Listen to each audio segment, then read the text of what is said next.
எல்லாத்தையும் சேர்ந்தது தான் முழுக்கள் சொல்லுவாங்க. இந்த முழுக்களை ஏறு வரிசையில் எழுதுக.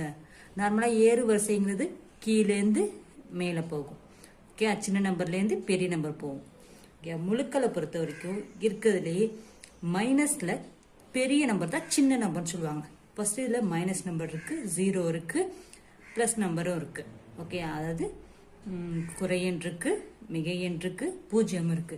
நம்ம குறையெல்லாம் ஒரு சர்க்கிள் பண்ணிப்போம், நம்ம ஐடென்டிஃபிகேஷனுக்காக ஒரு சர்க்கிள் பண்ணிப்போம். இப்போ இதில் 3 குறையன் இருக்கு, நெகட்டிவ் நம்பர் இருக்கு.